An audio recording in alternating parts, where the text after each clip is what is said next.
ఆరో పాఠం డ్రాగన్ కన్ను. ఆ పేర్ల జాబితాను సిద్ధం చేయాలి అంటే నా బుర్ర తినేలా కొన్ని వారాల కాలం పట్టింది. క్లారా కోరికను మన్నించి జాబితా తయారు చేసే కాలం వాచర్లో మినహాయించినందుకు నన్ను నేనే అసహ్యించుకున్నాను. ఆ సుదీర్ఘ రోజుల సమయంలో నేను సంపూర్ణ ఏకాంతం మరి నిశ్శబ్దంలో పనిచేశాను. క్లారాను కిచెన్లో అల్పాహారం మరి భోజన సమయాల్లో మాత్రమే చూసేదాన్ని. మేము అరుదుగా మాట్లాడుకునేవాళ్ళం. మా హృదయపూర్వకమైన సంభాషణల వల్ల నా ప్రయత్నాలకు విఘాతం కలుగుతుందేమోనని నా జాబితా పూర్తి అయ్యేంత వరకు మాట్లాడుకోకూడదు అని అనుకున్నాను. నేను పేర్ల జాబితా పూర్తి చేసినప్పుడు ఆమె తాను చేస్తున్న కుట్లు అల్లికల పని ఎక్కడిదక్కడే ఆపేసి వెంటనే నా వెనుక గుహకు బయలుదేరారు. అప్పుడు మధ్యాహ్నం 4 గంటలైంది. క్లారా చెప్పిన దాన్ని బట్టి తెల్లవారు జామున మరి మధ్యాహ్న అంత్య సమయాలు సంధ్యా సమయాలు ఒక విశిష్టమైన బాధ్యతను ప్రారంభించడానికి అత్యంత అనుకూలమైన సమయంగా పేర్కొన్నారు. గుహ ద్వారం దగ్గర ఉండి ఆమె నాకు కొన్ని సూచనలు చేస్తూ ఉన్నారు. నీ జాబితాలో మొదటి వ్యక్తిని తీసుకో క్లారా చెప్పసాగారు. మీరిద్దరూ మొట్టమొదటిసారి కలిసిన క్షణం నుంచి చిట్ట చివరిసారిగా మీరు కలుసుకున్న క్షణం వరకు జరిగిన అన్ని అనుభవాలను ఒక్కొక్కటిగా తిరిగి గుర్తు చేసుకుని ఆ స్మృతులపై పనిచేయాలి.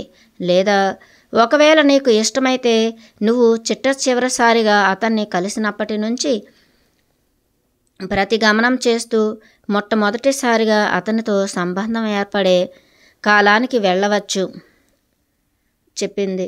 జాబితాతో సహా నేను ప్రతిరోజు గుహకు వెళ్ళేదాన్ని. మొదట పునశ్చరణ చాలా క్లిష్టమైన ప్రక్రియ అనిపించి నేను భయంకరమైన నా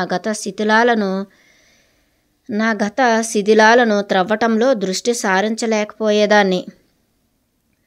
నేను అత్యంత బాధాకరమైన సంఘటనగా భావించే దాని నుంచి నా మనస్సు మరో దానికి పరిభ్రమిస్తూ ఉండేది.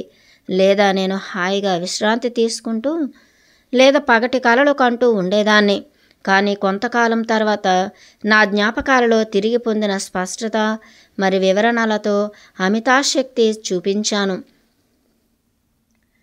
నేను ఎల్లప్పుడూ నిషేధించబడినవని భావించే అనుభవాల గురించి కూడా మరింత ప్రయోజనాత్మకంగా వివరంగా గుర్తుకు రాసాగాయి. నానాటికి నాకు శక్తివంతంగా మరింత సానుకూలంగా ఆశావహంగా కూడా అనిపించసాగింది.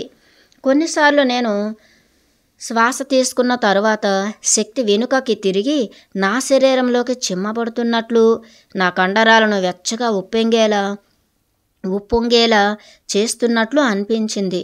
నేను పునశ్చరణ ప్రక్రియలో పూర్తిగా నిమగ్నమైపోయినందువల్ల దాని విలువ నిరూపించటానికి ఒక పూర్తి నెల అవసరం లేదని అనిపించింది. మేము నిర్దేశించుకున్న 2 వారాల తర్వాత రాత్రి భోజనం చేస్తున్నప్పుడు ఎవరినైనా నా అపార్ట్మెంట్కు పంపించి నా వస్తువులను స్టోరేజీలో ఉంచమని క్లారాను కోరాను. క్లారా ఇంతకుముందు అనేకసార్లు ఈ ఎంపికను సూచించినా కానీ అప్పుడు నేను నిబద్ధతతో చేయటానికి సిద్ధంగా లేనందువలన ప్రతిసారి నేను ఆమె ప్రతిపాదనను తిరస్కరిస్తూ వచ్చాను. క్లారా నా అభ్యర్థనతో చాలా ఆనందపడ్డారు. నా కజిన్స్లో ఎవరో ఒకరు ఇది చేసి పెడతారులే ఆమె స్వచ్ఛందంగా అన్నారు. ఆవిడ ప్రతిదీ చూసుకుంటారు. నువ్వు నీ శ్రద్ధను వేటి మీదకు మరలించి ఆందోళన పడకూడదని కోరుకుంటున్నాను. ఇప్పుడు మీరు ఒకటి చెప్పండి క్లారా, నన్ను ఇబ్బందికి గురి చేస్తున్న విషయం మరోటి ఉంది అన్నాను. క్లారా నేను మాట్లాడటం కోసం ఎదురు చూస్తున్నారు. నేను మా భోజనం ఎల్లప్పుడూ సిద్ధంగానే ఉండటం నాకు వింతగా అనిపిస్తోందని, నేను ఎప్పుడైనా ఆమె వంట చేయటం లేదా ఆహారాన్ని సిద్ధం చేయటం ఇంతవరకు చూడలేదని చెప్పాను. అది ఎందుకంటే నువ్వు పగటి వేళ ఇంట్లో ఉండట్లేదు కాబట్టి మరి రాత్రివేళ త్వరగా విశ్రమిస్తున్నావు. క్లారా నిజమే చెప్పారు. నేను అత్యధిక సమయం గుహలో గడుపుతున్న మాట వాస్తవం. నేను ఇంటికి తిరిగి వెళ్ళేసరికల్లా వంటగదిలో భోజనం చేయడానికి సిద్ధంగా ఉంటుంది. ఆ తర్వాత ఆ ఇంట్లో నాకు పరిమిత స్థలం కేటాయించినందువల్ల నేను నా గదిలోనే ఉండిపోయేదాన్ని. ఇది ఎంతో పెద్దది. ఫర్నిచర్, పుస్తకాలు, ఇంకా వివిధ రకాల పింగాణి, వెండి మరి అలంకరణ వస్తువులతో నిండి ఉన్న ఇరుకుగా అనిపించదు. ప్రతి గది ఒక పని మనిషి క్రమం తప్పకుండా వచ్చి చక్కగా శుభ్రపరిచినట్లుగా, ఎలాంటి దుమ్ము లేకుండా ఉండేవి. అయినప్పటికీ ఎవరూ అందులో ఉండేవారు కాదు. కాబట్టి ఆ ఇల్లు ఎప్పుడూ ఖాళీగా అనిపించేది. రహస్యమైన కార్యకలాపాలు ఉండటం వల్ల క్లారా 2 సార్లు కనిపించకుండా పోయారు. వాటిని చర్చించడానికి ఆవిడ నిరాకరించారు. ఆ సమయాల్లో నాతో పాటు నాకు తోడుగా ఉండే జీవి మాన్ఫ్రెడ్ మాత్రమే. నేను మాన్ఫ్రెడ్ కలిసి ఆ కొండలపైకి ఎక్కి ఇంటిని పర్యవేక్షించిన సందర్భాలు కూడా ఉన్నాయి. ఇంటిని, దాని భూములను పరిశీలన స్థానం నుంచి కనుక్కోవడానికి ఎంతగానో ప్రయత్నించేదాన్ని. అలాంటి సమయాల్లో మాన్ఫ్రెడ్ నాకు మార్గదర్శకుడిగా ఉండేవాడని ఒప్పుకోవడం నాకు ఇష్టం లేదు. నా వ్యక్తిగత కొండ మీద నుంచి గంటలు తరబడి ఆ ఇంటి దృగ్విన్యాసాన్ని ఆవిష్కరించడానికి ప్రయత్నించేదాన్ని. అది ప్రాథమిక బిందువులను అనుసరించినదని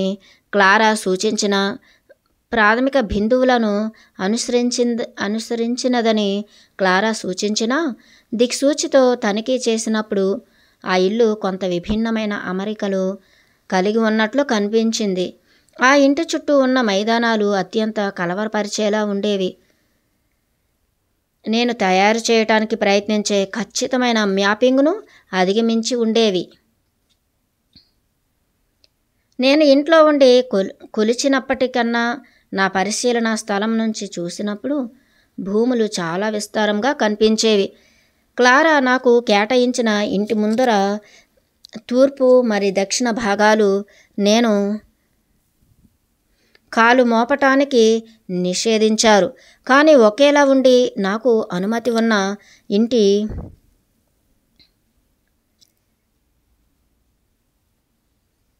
ఇంటి పశ్చిమ మరి ఉత్తర భాగాల కైవారం వెంట నడుస్తూ లెక్క కట్టాను. ఏదేమైనా దూరం నుంచి అందంగా కనిపించేది కానీ సమానంగా మాత్రం ఉండేది కాదు.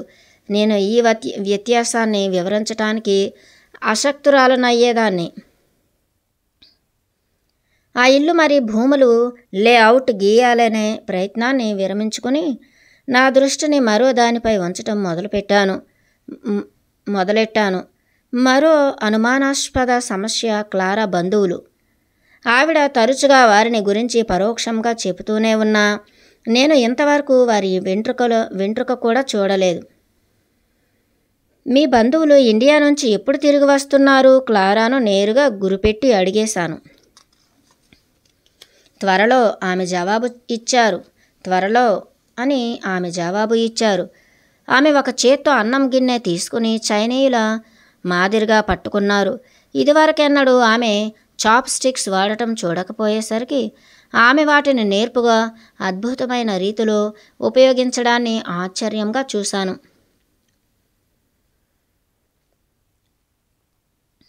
నువ్వు నా బంధువులను గురించి ఎందుకు ఆందోళన చెందుతున్నావు అని ఆమె అడిగారు. నిజం చెప్పాలంటే క్లారా, ఎందుకో తెలియదు కానీ నాకు వారి గురించి ఆసక్తిగా ఉంది.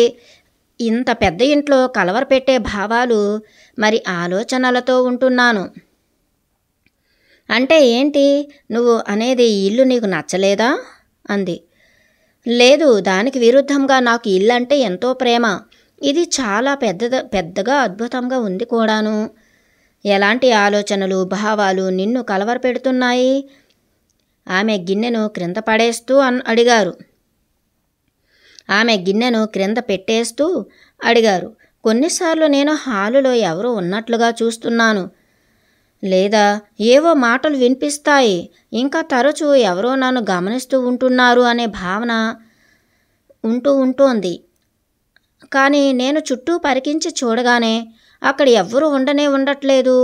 కంటికి కనిపించేదానికన్నా మించింది ఈ ఇంట్లో చాలా ఉంది. క్లారా ఒప్పుకున్నారు. అయితే అది భయం కానీ ఆందోళన కానీ కలగనివ్వదు. ఈ ఇంట్లో, ఈ భూమిలో, ఇంకా ఈ ఇంటి చుట్టూ ఉన్న మైదానాలు, మరి పర్వతాలలో మహిమ ఉంది. ఇక్కడ మేము నివసిస్తూ ఉండటానికి అదే కారణం. నిజానికి నీ ఎంపికకు కారణం నీకు కూడా తెలియకపోయినప్పటికీ నీ అంతట నువ్వు ఇక్కడ ఉండటానికి కూడా అదే కారణం. కానీ ఇది ఇలానే ఉండాలి. నువ్వు నీ అమాయకత్వాన్ని ఈ ఇంటికి తీసుకువచ్చావు. ఈ ఇంటికి ఉన్న సంకల్పం వల్ల ఇది దాన్ని తీసుకుని తిరిగి జ్ఞానంగా మారుస్తుంది.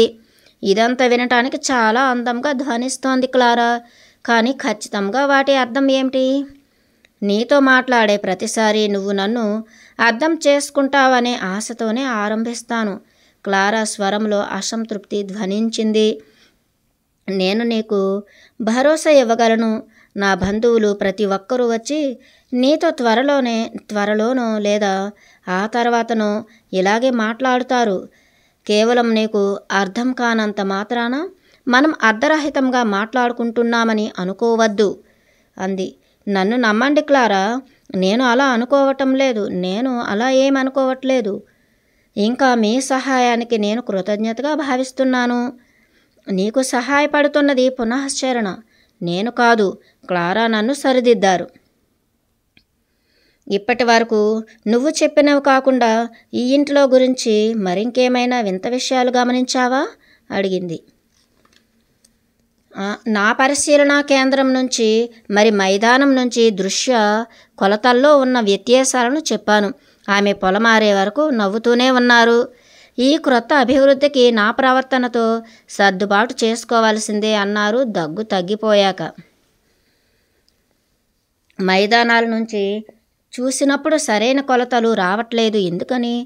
మరి దిక్సూచితో చూసినప్పుడు నేను ఇక్కడ క్రింద ఉన్నప్పటి కంటే కొండపైన ఉన్నప్పుడు ఎందుకు తేడాగా వస్తోంది? మీరు నాకు వివరించగలరా అడిగాను. నేను ఖచ్చితంగా చెప్పగలను, కానీ దానివల్ల నీకేం ప్రయోజనం లేదు. ఇంకా నువ్వు మరింత భయపడే విషయాలు ఏంటి అడిగింది. ఇది దిక్సూచి వలన క్లారా లేదా నా వలన అన్నారు. నాకేమైనా వెర్రా లేదా ఇదంతా ఏంటి అసలు? నిజానికి నీ వల్లే నువ్వు ఆ కొలతలు చేస్తున్నది. కానీ నీకు ఎలాంటి వెర్రీ లేదు. ఇది మరొకటి. మరిదేంటి క్లారా, నాకు చెప్పండి. ఇదంతా నన్ను భయభ్రాంతులకు గురి చేస్తోంది. ఇదంతా నేను ఒక సైన్స్ ఫిక్షన్ మూవీలో చూస్తున్నట్లు, వాస్తవం కాకుండా మరేదైనా సంభవించే అవకాశం ఉన్నట్లుంది. ఈ తరహా శైలిని నేను అసహించుకుంటాను. క్లారా మరింకేమీ తెలియజేయటానికి సిద్ధంగా లేరని అనిపించింది. బదులుగా ఆమె అడిగారు, అనూహ్యమైనవి జరగటం నువ్వు ఇష్టపడతావా అడిగారు. మగ తోబుట్టువుల మధ్య పెరగటం నాకు వినాశకరంగా ఉండేదని, నేను విసిగి వేసారిపోయానని, ఒక్క మాటలో చెప్పాలంటే వారికి నచ్చేది ఏదైనా సరే నేను అసహించుకునేదాన్నని తెలిపాను. వారు టెలివిజన్లో ట్విలైట్ జోన్ వీక్షించి దాన్ని పొగుడుతూ ఉంటే అది నాకేమో అత్యంత తప్పుదావ పట్టించే నైపుణ్యం కలిగిన షో అనిపించేది. నేను ఇది నీకు విశదీకరించేందుకు ప్రయత్నిస్తాను. క్లారా ఒప్పుకున్నారు. అన్నింటికన్నా ముందు ఇది ఖచ్చితంగా సైన్స్ ఫిక్షన్ సినిమా కాదు. దానికి బదులుగా ఇది ఓ అసామాన్యమైన సంకల్పంతో నిర్మించబడిన గృహం. నేను దాని వ్యత్యాసాలను వివరించలేకపోవటానికి కారణం ఉంది. ప్రస్తుతం నేను ఆ ఉద్దేశ్యాన్ని నీకు వివరించలేను అన్నారు. దయచేసి నర్మ గర్భంగా మాట్లాడవద్దు క్లారా. అది నన్ను భయపెట్టడమే కాదు, నాకు కోపాన్ని తెప్పిస్తుంది అని ప్రాధేయపడ్డాను. ఈ సున్నితమైన విషయం నువ్వు అర్థం చేసుకోవాలంటే నేను పూర్తిగా మాట్లాడాల్సి ఉంటుంది క్లారా. కాబట్టి మొదట నన్ను చెప్పనివ్వు. నేను ఇక్కడ ఈ ఇంట్లో ఉండటానికి ప్రత్యక్షంగా బాధ్యత వహించే వ్యక్తి ఒకరు ఉన్నారు. వారే పరోక్షంగా నీతో నా సంబంధానికి బాధ్యత తీసుకున్నారు. ఆయన పేరు జూలియన్. నువ్వు ఇంతవరకు తెలుసుకోలేనంత గొప్ప అద్భుతమైన వ్యక్తివారు. నేను ఓ రోజు అరిజోనా పర్వత ప్రాంతంలో దారి తప్పిపోయినప్పుడు ఆయనే నన్ను ఈ ఇంటికి తీసుకువచ్చారు. ఒక్క నిమిషం ఆగండి క్లారా, మీరు ఓసారి తరతరాలుగా మీ పరివారం ఈ ఇంట్లో నివసిస్తున్నారని అన్నట్లు గుర్తు. నేను ఆమెకు గుర్తు చేశాను. ఖచ్చితంగా చెప్పాలి అంటే 5 తరాలుగా బదులు ఇచ్చారు. అంత సులభంగా 2 వివాదాస్పద ప్రకటనలు మీరు ఎలా చేయగలరు?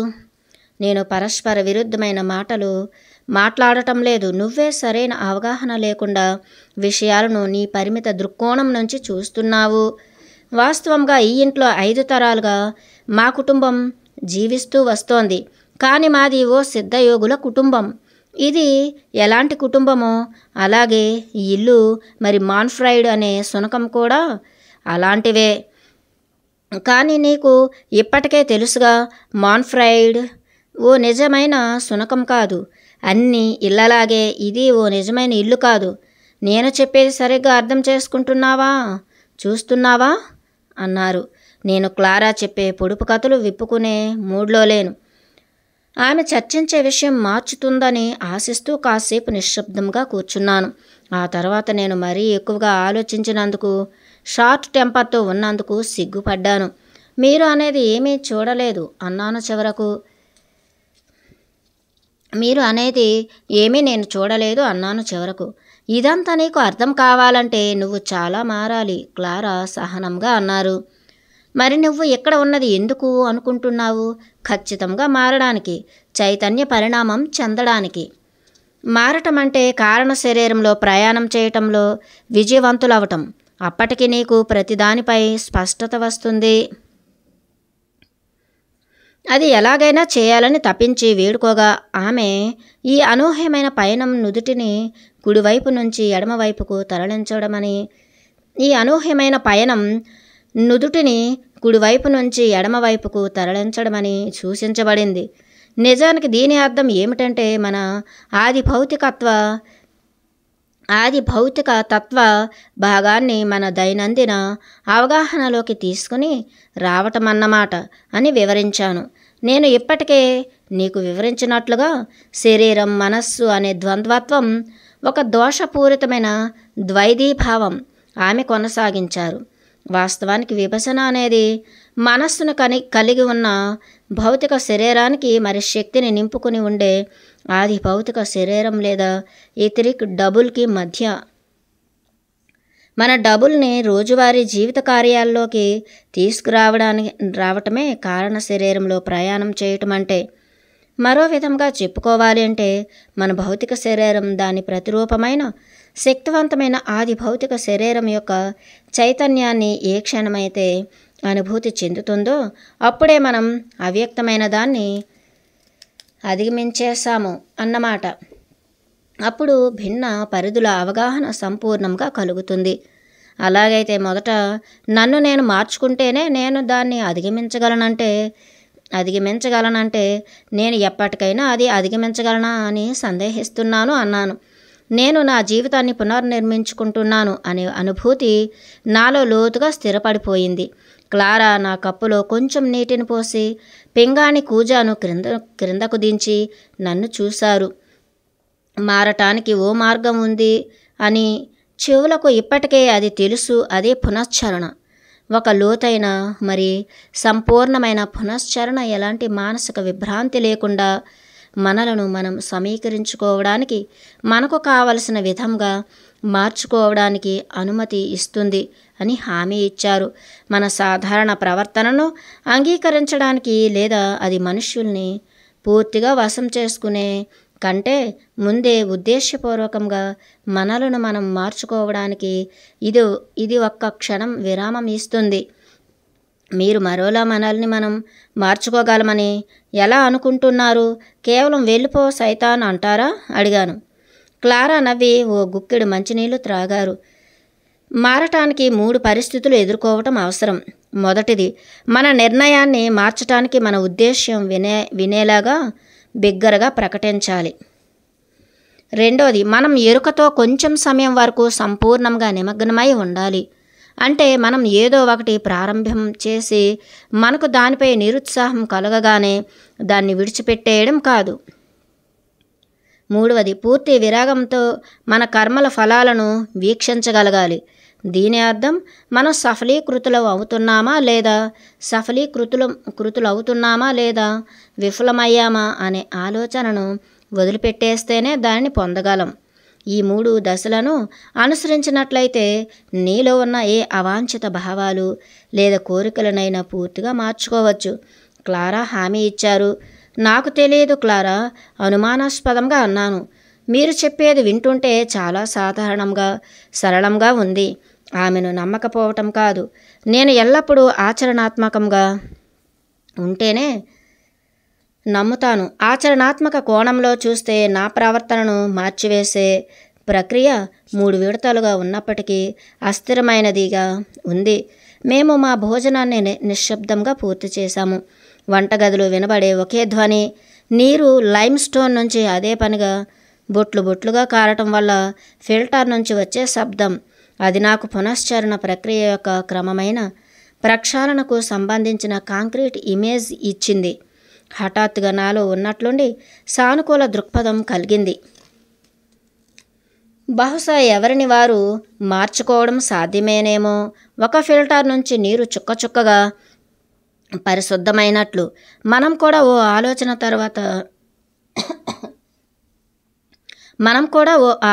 తర్వాత ఇంకో ఆలోచనను మార్చుకోవచ్చననిపించింది. మా పైన ఉన్న ప్రకాశవంతమైన ట్రాక్స్ లైట్స్ తెల్లని టేబుల్ క్లాత్ మీద పడి వింతైన నీడలను ఏర్పరుస్తున్నాయి. క్లారా తన చాప్ స్టిక్స్ను క్రింద పెట్టేసి తన చేతివేళ్లను ఉపయోగించి టేబుల్ క్లాత్ మీద నీడల్లా బొమ్మలు కనబడేలా కదుపుతోంది. ఏ క్షణాన్నైనా ఆమె ఓ కుందేలును కానీ లేదా తాబేలును కానీ చేయబోతున్నారనిపిస్తోంది. మీరేం చేస్తున్నారు? నిశ్శబ్దాన్ని భగ్నం చేస్తూ అడిగాను.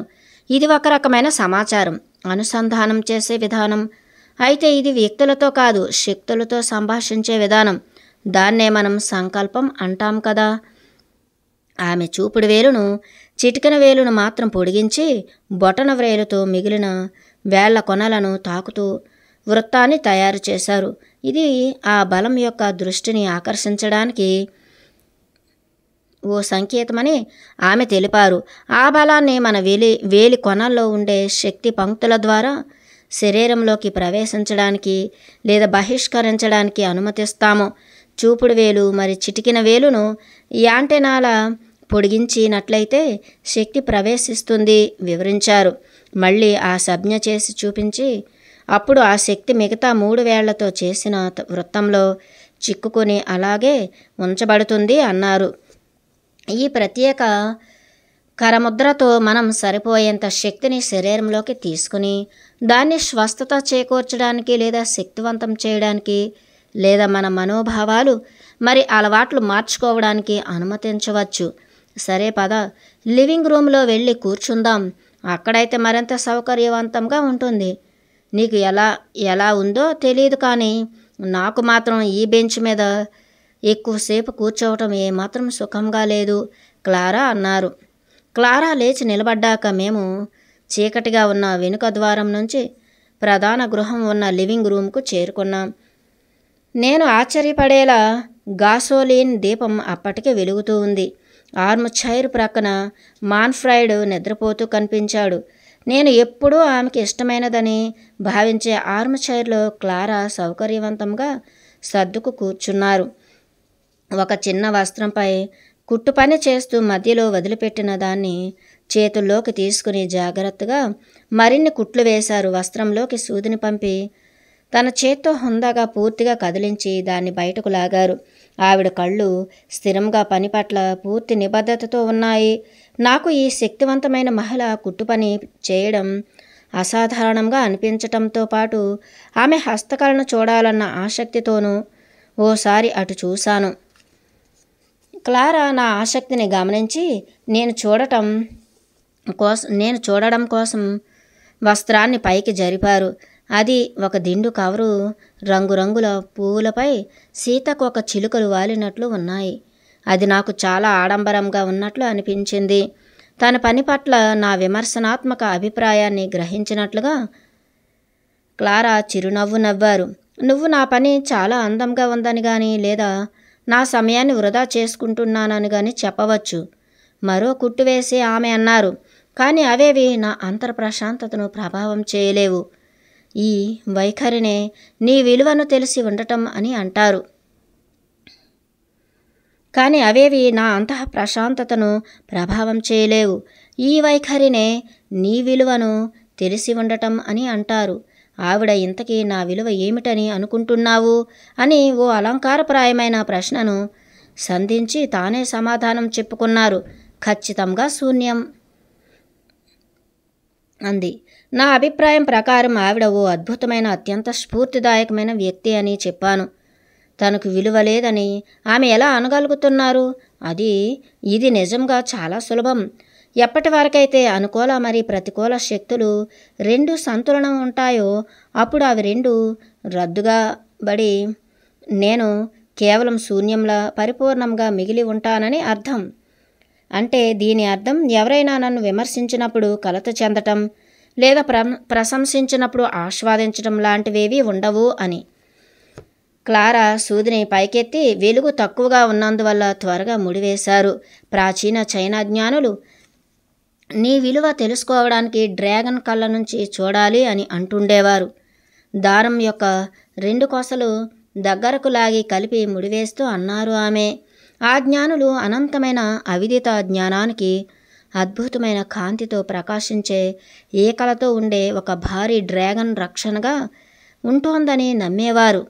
ధైర్యంగా ఆ డ్రాగన్ సమీపించే సాహసోపేత సాధకులు దాని దట్టమైన మిరుమిట్లు గొలిపే కాంతికి, చిన్న కదలిక ద్వారా ఆ మార్గంలో వచ్చే దేనినైనా నలిపివేయగల దాని తోక యొక్క సామర్థ్యానికి, దహింప చేసే శ్వాసతో అందుబాటులోకి వచ్చిన వారిని బూడిదగా మార్చగల దాని శక్తికి ముగ్ధులైపోతారని వారు నమ్మేవారు. అయితే సమీపించటానికి వీలుగాని డ్రాగన్ను చేరటానికి ఓ మార్గం ఉందని వారు విశ్వసించేవారు. ఆ డ్రాగన్ యొక్క సంకల్పంతో మిళితమై ఎవరమైనా ఏకత్వాన్ని పొంది అదృశ్యంగా డ్రాగన్ యొక్క దృష్టి ద్వారా వెళ్ళవచ్చునని నమ్మకంగా ఉండేవారు అన్నారు.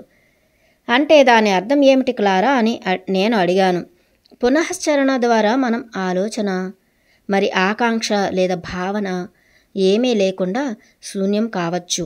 ఆ ప్రాచీన ఋషులు డ్రాగన్ యొక్క సంకల్పంతో మమేకమవ్వటం అనేది అదృశ్యం కావటంగా వర్ణించారు. క్లారా అది వరకు చేసిన మరో ఎంబ్రాయిడరీ దిండును తీసుకుని నా వెన్ను వెనుక ఉంచుకున్నాను.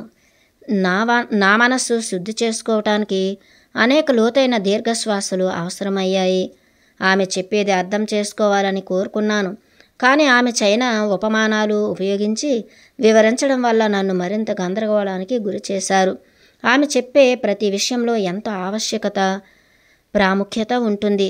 అది అర్థం చేసుకోవడానికి ప్రయత్నించకపోతే నేను ఎంతో కోల్పోతాను అని భావించాను. బహుశా క్లారా చెప్పేది వింటూ ఉండటం వల్లనో, లేదా గాసోలిన్ దీపం యొక్క వింత కాంతిలో వెంటాడే ఆ అద్భుతమైన అందమైన ఇంట్లో ఖాళీగా ఉండటం వల్లనో తెలియదు. కానీ ఏ పేరు లేని ఓ ఎదురుచూపు, ఓ జ్ఞాపకమై నన్ను ప్రేరేపించి క్లారా కుట్టు పని చేస్తుంటే చూడటం వల్ల నాకు అమ్మ జ్ఞాపకం వచ్చి దుఃఖించే స్థితికి చేర్చింది. అశ్రువులతో నా కళ్ళు నిండిపోగా నేను రోదించసాగాను. క్లారా తన కుర్చీలోంచి ఒక్క గింతలో నా ప్రక్కనకు వచ్చి నిలబడి నా చెవిలో గట్టిగా గొనిగారు. అయితే అదో అరుపులా ధ్వనించింది. ఈ ఇంట్లో ఉంటూ స్వీయ సానుభూతి పొందడానికి ధైర్యం చేయవద్దు. అలా చేస్తే ఈ ఇల్లు నిన్ను తిరస్కరిస్తుంది. నువ్వు రేగుపండు గింజను ఉమ్మినట్లుగా నిన్ను ఇది ఉమ్మేస్తుంది. జాగ్రత్త. ఆమె మందలింపు నాపై సరైన ప్రభావం చూపించింది. నా దుఃఖం తక్షణమే అదృశ్యమైంది. నేను నా కళ్ళ చెమ్మను ఆరనిచ్చాను. మరి ఏం జరగనట్లే క్లారా మాట్లాడటం కొనసాగించారు. జ్ఞానులైన చైనీయులు డ్రాగన్ కన్ను ద్వారా ప్రయాణించటానికి, పరిపూర్ణత్వం ద్వారా ప్రయాణించటానికి శూన్యత్వ కళ పరిజ్ఞానాన్ని సాధన చేసేవారు. తన సీటులో వచ్చి కూర్చుంటూ చెప్పారు క్లారా. నేడు మనం దీన్నే ముక్తి సాధన అంటున్నాం. ఇది మరింత మెరుగైన పదంగా భావిస్తాం. ఎందుకంటే ఈ కళ మనల్ని మానవత్వాన్ని అధిగమించిన మరో అవ్యక్తమైన దివ్యత్వపు పరిధిలోకి తీసుకుపోతుంది. ఎందుకంటే ఈ కళ మనల్ని మానవత్వాన్ని అధిగమించిన మరో అవ్యక్తమైన దివ్యత్వపు పరిధిలోకి తీసుకుపోతుంది. అంటే అది ఓ అమానవీయ పరిధా? క్లారా అడిగాను. క్లారా ఎంబ్రాయిడరీ వస్త్రాన్ని తన ఒడిలో పెట్టేసుకుని నన్ను చూసి, మనం ఈ పరిధి గురించి విన్నది, మానవులు కొద్దిగా తెలుసుకున్నది, ఋషులు మరి సాధువులు కోరుకున్నది ఏమిటంటే, పరిపూర్ణత్వ సాధన చేసే మనలాంటి వారి ప్రత్యక్ష అనుభవం ప్రకారం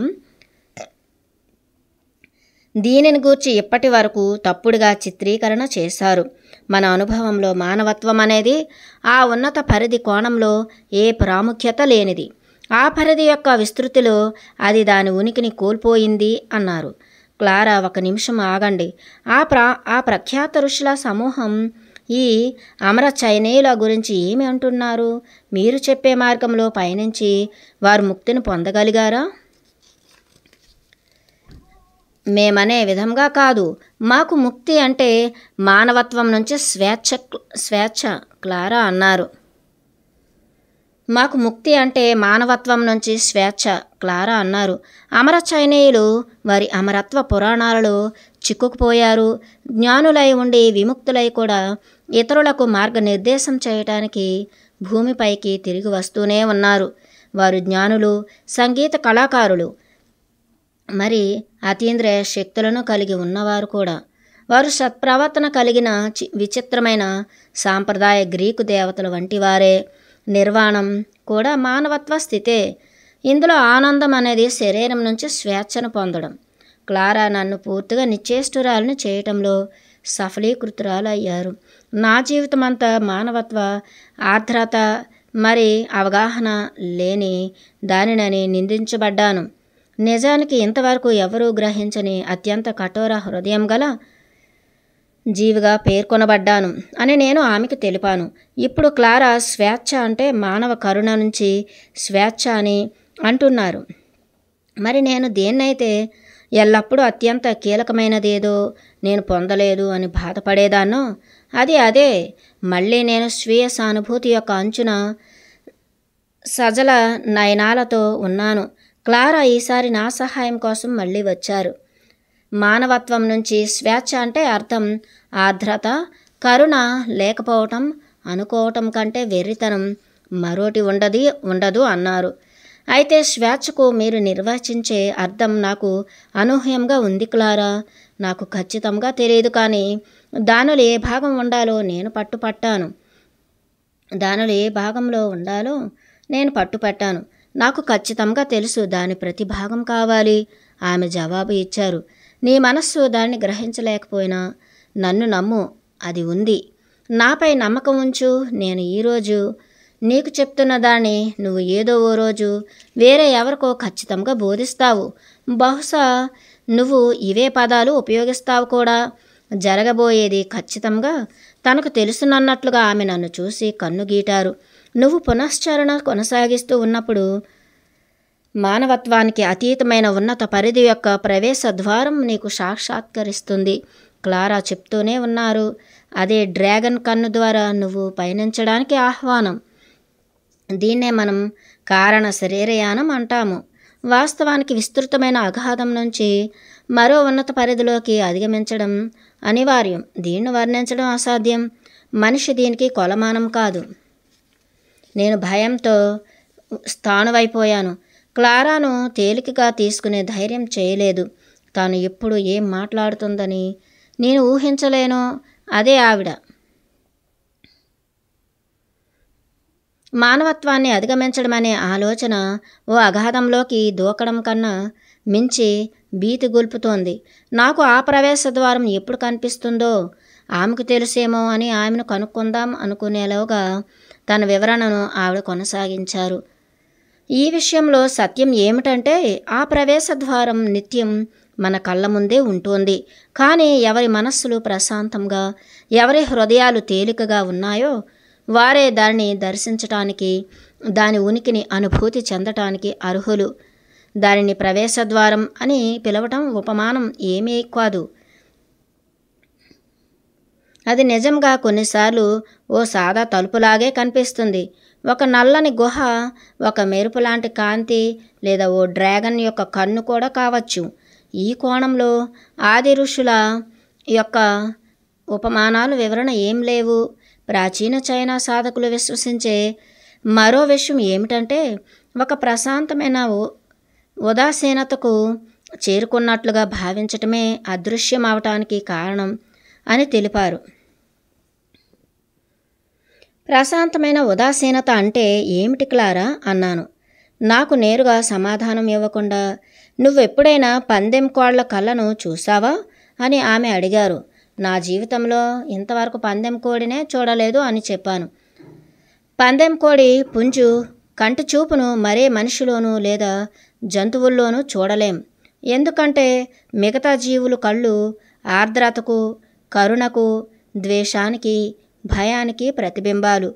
పందెం కోడి కళ్ళు వీటిలో వేటితోనూ నిండి ఉండవు క్లారా చెప్పారు. దానికి బదులుగా అవి సరిగ్గా ఏ దివ్య మానవుడైతే గొప్ప అధిగమనం చేస్తాడో ఆయన కళ్ళల్లో ఇలాంటి వర్ణనాతీతమైన ఉదాసీనతను లేదా సంపూర్ణ వైరాగ్య స్వభావాన్ని ప్రతిబింబిస్తాయి. ప్రపంచాన్ని బాహ్యంలో చూడడానికి బదులు వారు కాలాతీత అంతర్దర్శనాలను తదేకంగా చూస్తూ ఉంటారు. అంతర్నేత్ర దర్శనాలు అపురూపమైనవి, అచంచలమైనవి. ఇవి మానవ సంబంధిత భయాలు ఇంకా వేటిని కాకుండా కేవలం అమరత్వాన్ని, అనంతత్వాన్ని ప్రతిబింబిస్తాయి. అనంతాన్ని తదేకంగా దర్శించిన ఋషులు దాన్ని ఒక నిశ్చలమైన, దేనికి లొంగని విరాగంతో, ఉదాసీనతతో చూస్తూ ఉండిపోయారు అన్నారు క్లారా.